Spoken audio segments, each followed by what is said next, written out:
As the following accounts illustrate, mental well-being is a serious matter, and maintaining it is crucial.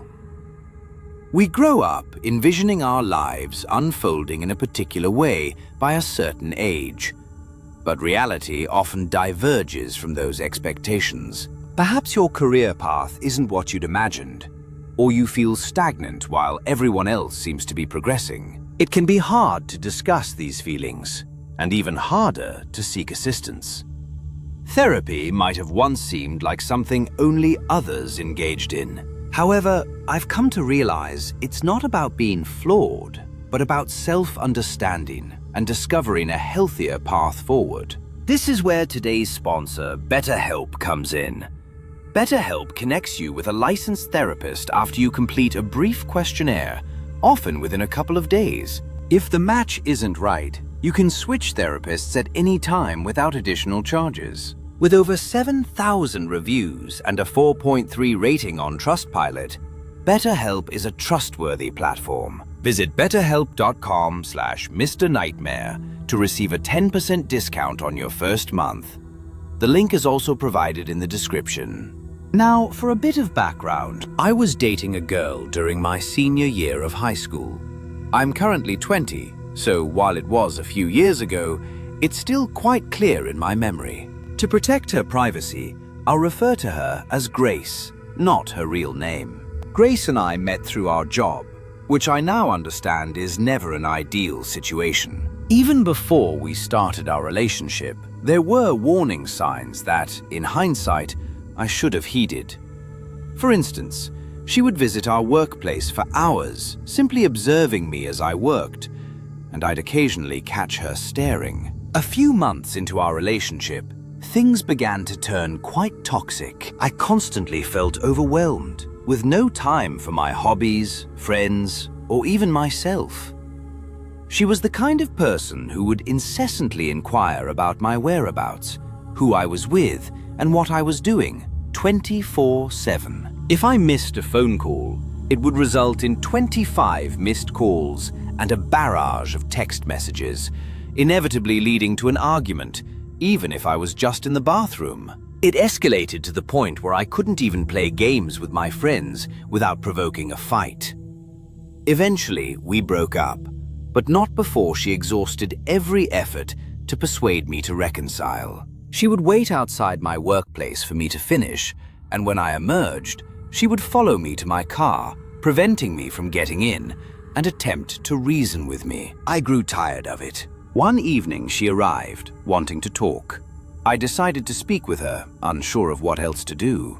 Grace was also threatening to sue me over something incredibly trivial, which I prefer not to detail, using it as a scare tactic to force communication. So I got into her car. She was repeating the same well-worn arguments I'd heard countless times. I told her I was finished talking, but at that moment, her father called her. She seized this as a new threat, stating, "If you don't sit here and talk to me, I'll have him sue you now." To that, I retorted, "Fuck this," and tried to exit her car. The door, however, was locked. As I was unlocking it, she grabbed my arm, digging her nails into my skin. I looked at her, genuinely stunned, as her abuse had always been verbal, never physical. I'd also never seen that expression on her face. Pure malevolence. And I won't lie, it unsettled me considerably. I'm quite a tall individual, and she was very small, so I knew I could overpower her if necessary. I swung her door open and tried to step away, but she held onto me extremely tightly. I told her to release me, but she wouldn't budge. I kept tugging at my arm, trying to break free, but she remained steadfast. At this point, my skin was starting to tear, so I made a snap decision and pulled her towards me onto the passenger seat, which bought me enough time to get away and into my own car. I drove home faster than I ever had before, and I genuinely wish I could say that was the end of it, but of course, it wasn't. Unfortunately for me, Grace and I are practically neighbors. She lives a few blocks away. That night, while playing video games, I heard a car outside. but I initially dismissed it as part of my game, as I recall playing GTA 5 that evening. I had also smoked a bit of weed, so I figured that would have amplified the car noises. A little while passed, and as I played, I heard a tap on my window. I initially thought I was being paranoid, as weed can sometimes make me a bit edgy, especially after what had just transpired. However, that thought quickly vanished after I heard another tap and a female voice uttering my name. I knew it was Grace and began to panic. My window blinds aren't the best, so I knew she could see me. I didn't want to open my window, as by this point, I understood she could be potentially dangerous. I pretended not to hear her, hoping she would leave. But of course, she didn't. After a minute or two, she started banging on my window. Her tone shifted from soft and apologetic to more aggressive and angry. I couldn't discern much of what she was saying, but it was something along the lines of, "You can't do this to me, you're an asshole." That kind of sentiment. I had to do something. I didn't want to bother the police, but now, looking back, I absolutely should have called them. I made the foolish decision to open my door and ask what she wanted. I asked why she was there, and why she couldn't just leave me alone. Her tone softened again, and she asked for her sweater back. I yelled at her, telling her she couldn't just be at my window at 2 o'clock in the morning, asking for a sweater.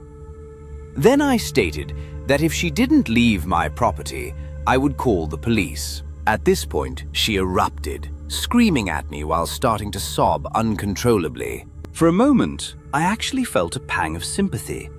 But then my heart sank as I noticed something that still sends shivers down my spine to this day. She wasn't alone. To her left, near a thick tree in our front yard, a hooded figure was peeking out. She saw me shift my gaze to the tree and knew I had seen them. She reached for my arm and grabbed me.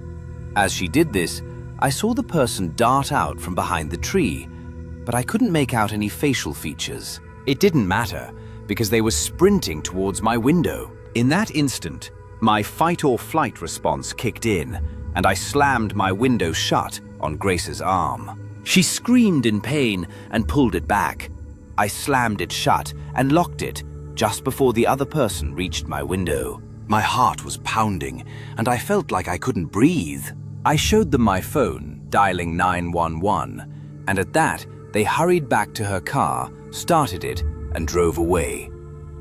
I was in utter shock, not even fully comprehending what had just transpired. They sent an officer to my house. He took down my account and told me they'd call if anything came of it. Of course, there wasn't much they could do, as there was no evidence anything had happened, much like most 911 calls. As far as I know, she never faced any legal action. As for what they intended with me, she had previously arranged for people to be jumped and robbed, so I wouldn't doubt they planned to do that, or possibly worse. I'm just incredibly fortunate that the person hiding behind the tree chose to peek out. My name is Amy, and I haven't gotten much sleep since last Tuesday, not because I'm unable to, but because I no longer feel safe closing my eyes. I suppose that's what happens when someone you believed you knew well turns out to be capable of things you only expect from horror films. I ended my relationship with my boyfriend, Tommy, 3 weeks ago. It wasn't dramatic, at least initially. We had been together for just under a year. In the beginning, he was charming, overly attentive, and constantly texting and calling, like any partner would desire. At first, it felt like genuine love, the kind you feel lucky to have found. But over time, it became possessive. He'd become upset if I took too long to reply. He'd ask odd questions like who I'd smiled at that day, or if I'd noticed any men looking at me. Sometimes he'd show up at my job unannounced, just standing outside the window as if he were checking up on me. He even appeared at bars where I was out with friends for a girls' night, then forced me to go home with him. My friends began to despise him for these very reasons. He never trusted me, But I didn't end things until he began asking if I would consider putting a tracker on my phone, supposedly for mutual safety. Not to simply share locations, but to literally install a tracking device on my phone. That was the final straw for me. I told him it was over, and in response, he cried at first, but then he fell silent. I remember hanging up on our last call with a strange tightness in my chest, as if I were bracing myself for something terrible to happen. For a short while, things were quiet. I blocked his number and tried to move on. I started going back to the gym, cooking proper meals, just trying to feel normal again. However, about a week after the breakup, I began receiving strange messages. Not from Tommy, or at least not directly, but from random numbers with no caller ID or context. They were brief, usually just a vague, single sentence. I didn't respond to any of them. That's a surefire way to alert a spam number to keep harassing you. I simply blocked each number as it appeared. I didn't tell my friends. I convinced myself it was probably a scam or some spam bot, as I've always received spam texts. But then things escalated beyond just random texts. One night, I was in bed and needed to use the restroom. I walked into the hallway outside my bedroom, and before entering the bathroom, I thought I heard a soft noise coming from downstairs in the foyer. I'm not the type to investigate noises. I get scared in the dark, which is why I've always preferred being in a relationship, so I wouldn't have to be alone all the time. I didn't venture downstairs to investigate, convincing myself it was merely a radiator clicking or some similar noise. I'd resided in this apartment for nearly 2 years, much of that time with my ex-boyfriend, George, and then Tommy for the remainder, rarely ever living alone. I'm familiar with its sounds, and frankly, that particular noise was unprecedented. So, after a quick trip to the bathroom, I retreated directly to my room, leaping into bed, certain that the thin blanket would offer protection. Another night, around 2 a.m., I could have sworn I heard a door within my apartment open from outside my bedroom. That sound awoke me, so my certainty wasn't absolute. It might have been a fragment of a dream. Nevertheless, my heart pounded. I messaged my family group chat, including my siblings and parents, simply stating, "I keep hearing noises every night. I'm getting scared." Naturally, they were all asleep, so I eventually drifted back to sleep. That weekend, upon returning home after visiting my sister, I immediately sensed something was amiss. Nothing was missing or broken, yet I felt that doors were angled differently than I'd left them. This might sound improbable, but it's not. I always make sure to close doors, or at least leave them nearly closed, when I leave my apartment. All the doors throughout the apartment were practically wide open, despite there being no draft whatsoever. I usually keep the air conditioning running. I slowly moved through the apartment, inspecting each room. My stomach lurched when I noticed the hallway closet was slightly ajar. Now I knew something was truly wrong. I always keep that closet door shut. There's no reason for it to be open, and it tends to swing outwards if I do leave it so. I stared at it for what seemed like an entire minute before approaching. When I pulled it fully open, nothing was there, just coats and shoes as always. That night, I jammed a chair beneath my bedroom door and slept with a knife under my pillow, leaving the bedside lamp on. I must have drifted off at some point, because I awoke to the soft shuffle of movement. I sat up slightly, disoriented, and then realized the light was now off and the room was dark. My gaze shifted to the door. It was open, despite the chair I had wedged under it. How could it be wide open? At first, I wondered if I'd dreamt securing the door and leaving the light on, or perhaps I'd sleepwalked.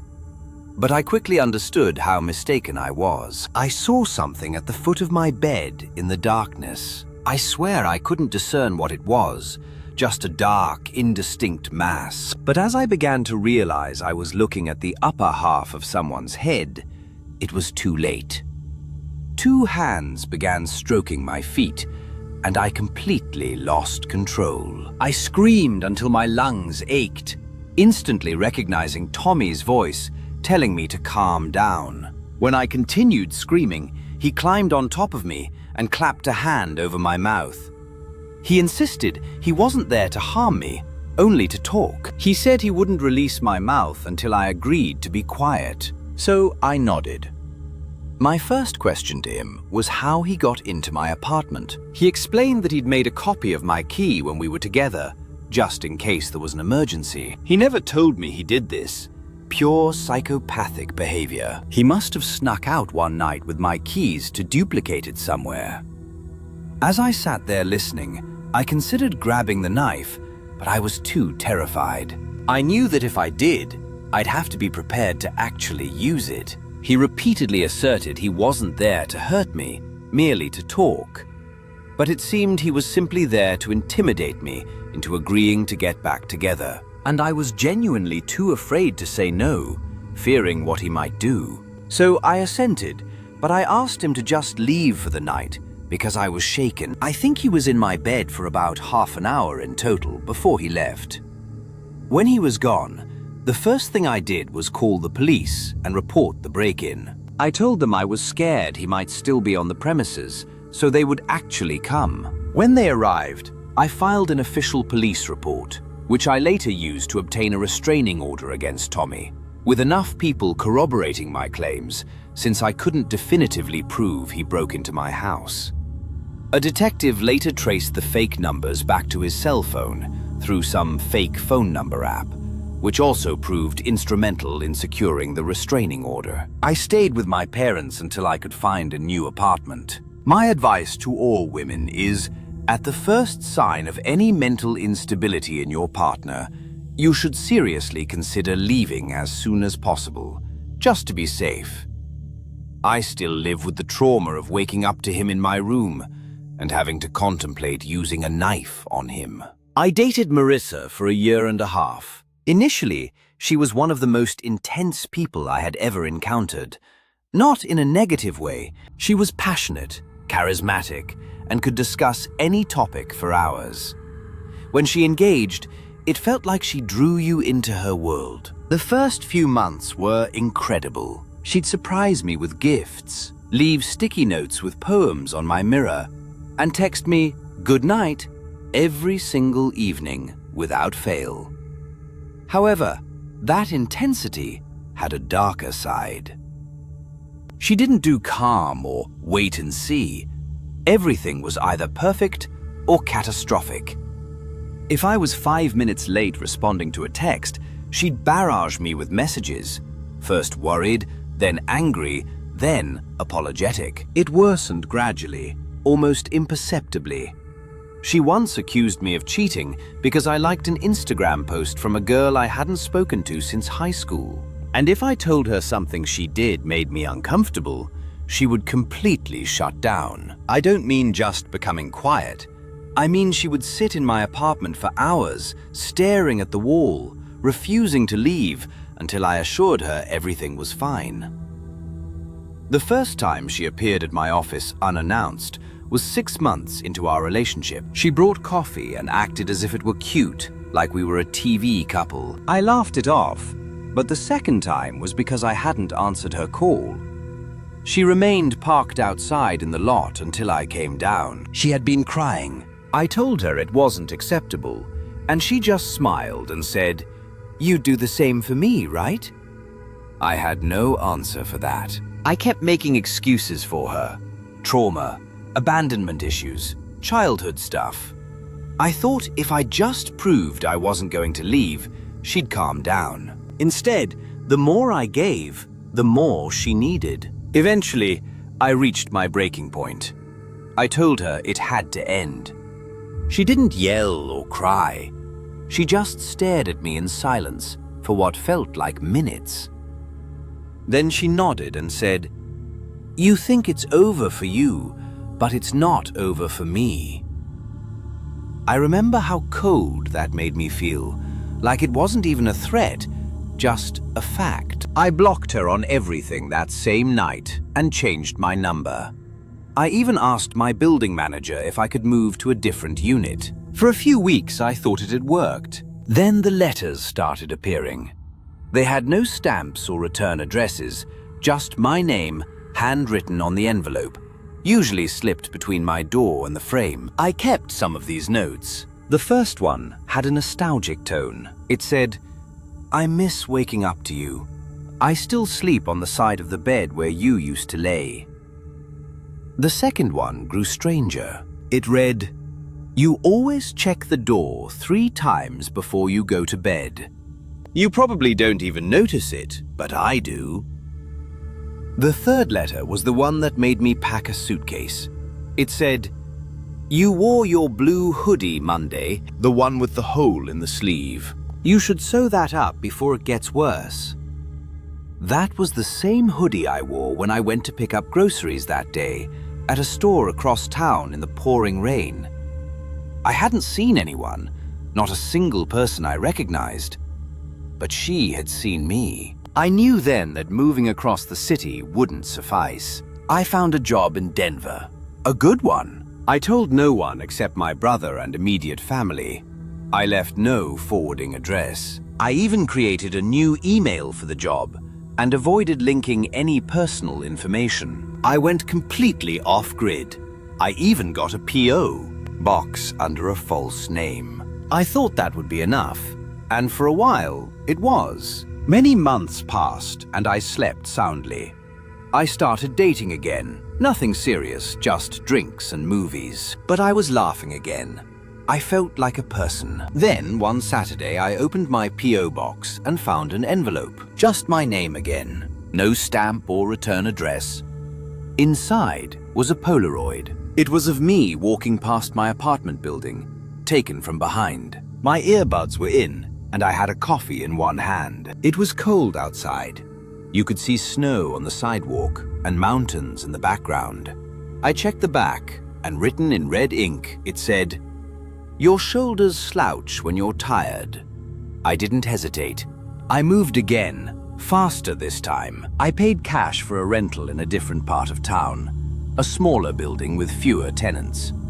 I switched jobs once more, telling my boss I had family matters and needed to go fully remote. I adopted a large, loud rescue dog, a German Shepherd mix, to try and keep myself sane.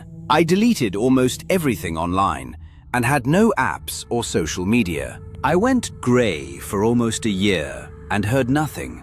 No more letters or pictures. I allowed myself to believe she was finally gone. Until the post-it note. It was stuck to my front door one evening when I returned home from walking the dog. It was a yellow note with red ink, and it said, "I don't like the beard."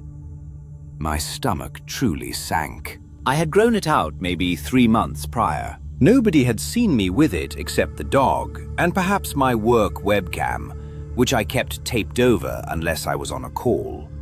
I shaved it off that night. I told myself it was a coincidence, but the next morning, another note was waiting, tucked under the windshield wiper of my car. It simply said, "Better." I contacted the police again and filed a report. They informed me that without any credible threats or property damage, their hands were tied. When I inquired about obtaining a restraining order, I was told I'd need undeniable proof of her proximity, which was virtually impossible without direct sightings or catching her in the act. Consequently, I altered my daily routine and became acutely aware of every detail, such as securing all doors and drawing the blinds. Sleep became a luxury, as I often lay awake for hours, fixated on the ceiling, anticipating the slightest creak of the floorboards. 2 incident-free weeks passed, leading me to wonder if the notes were perhaps old, something she'd left long ago that I'd only recently discovered. Yet, deep down, I didn't truly believe that. Then, one night, I awoke with a startling sensation, a chilling feeling that someone had just been watching me and had only just departed the room. I rose to inspect the doors and windows, even childishly checking under the bed. Nothing seemed amiss. However, the following morning, a small envelope was meticulously taped to the outside of my front door. Inside was a photograph I hadn't seen in years. Marissa and me in a boardwalk photo booth from our time together. We were smiling, her head resting on my shoulder, but her eyes had been grotesquely elongated with deep gouges, as if pierced by a needle or pin. I relocated once more, this time abandoning the city entirely. I discovered a secluded cabin nestled 3 hours into the mountains, enveloped by pine trees, with only a single access road. I paid in cash and used a fictitious name for the month-to-month lease. I discarded my old smartphone and acquired a new phone number, primarily carrying a burner phone for emergencies. My work was remote, conducted on a company-issued laptop that connected exclusively via a secure VPN. Only my immediate family and best friend knew my whereabouts. I lived in isolation. My only visitor was the Uber Eats driver delivering occasional groceries. For an entire month, I scarcely ventured into town. This solitary life held until I heard footsteps crunching in the snow outside, prompting my dog to bark uncontrollably. The next morning, I found footprints, shoe marks, leading from window to window. There were no notes or anything else left on the house, however. What else could I conclude but that it was her? That she had found me again, even though I still couldn't